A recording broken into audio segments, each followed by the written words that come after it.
Previous day, I just given notes about the chapter that is gender, religion, and caste.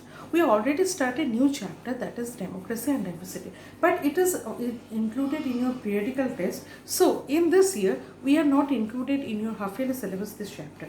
In this half yearly chapter, that is the gender, religion, and caste, this chapter is included.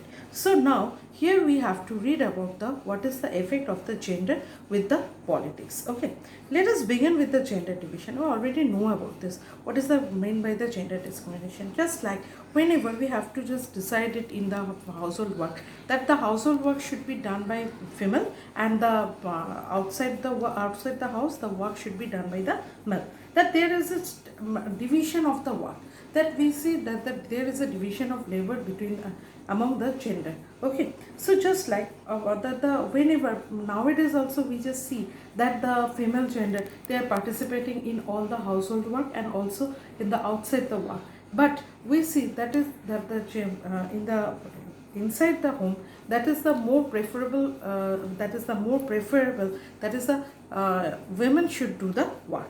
It is done.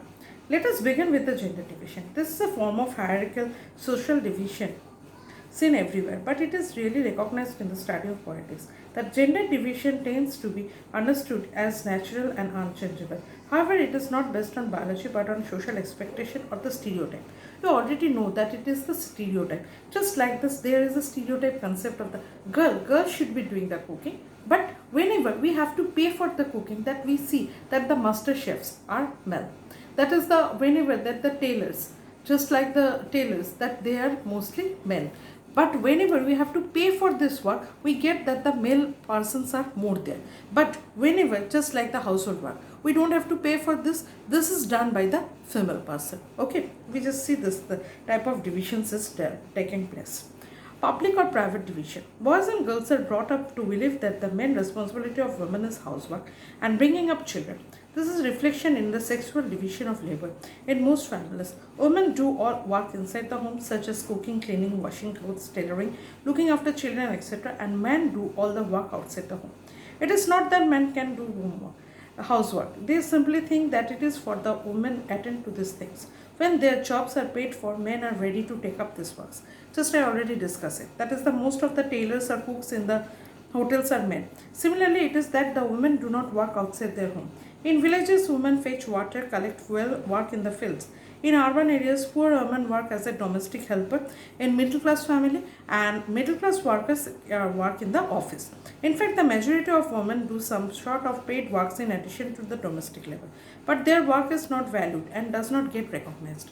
So most of the time we just see that the female work is not recognized, and we get the also that the less wages for the women participants or the women laborer.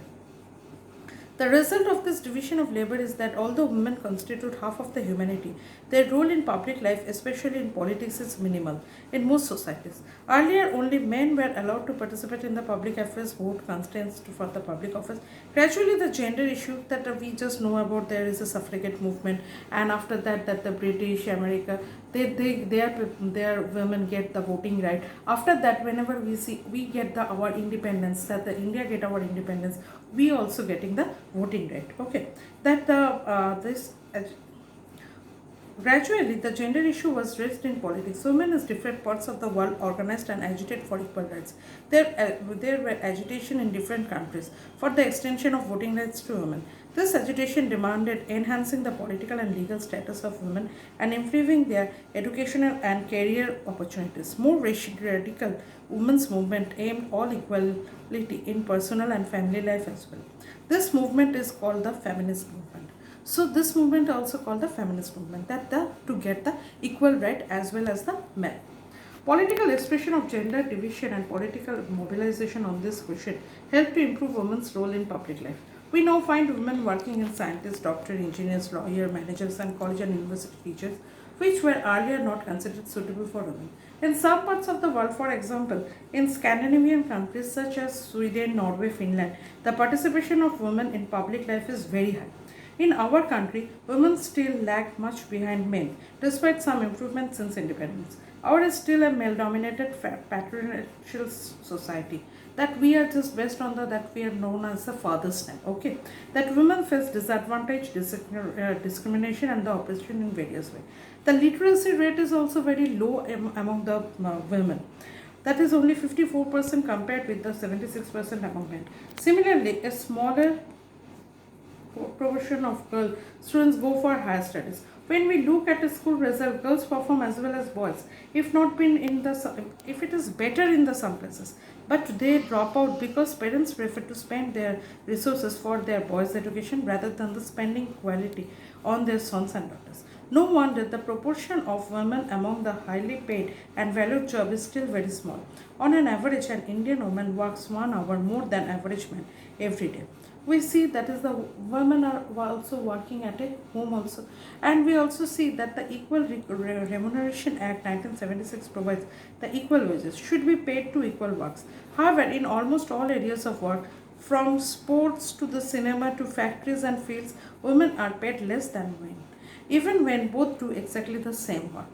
So we see that in the different work, just like in the specific of the sports, and also in the that is the cinema or the other field also, that they are less paid.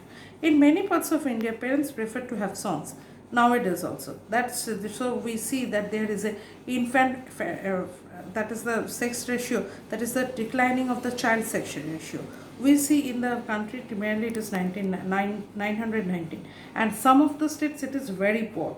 Okay, and there are reports of various kind of harassment, exploitation, and violation against the women. Even in the house, that is the domestic violence is more, and day by day it is increasing. Okay, and here we see that is the women political representation is also very low.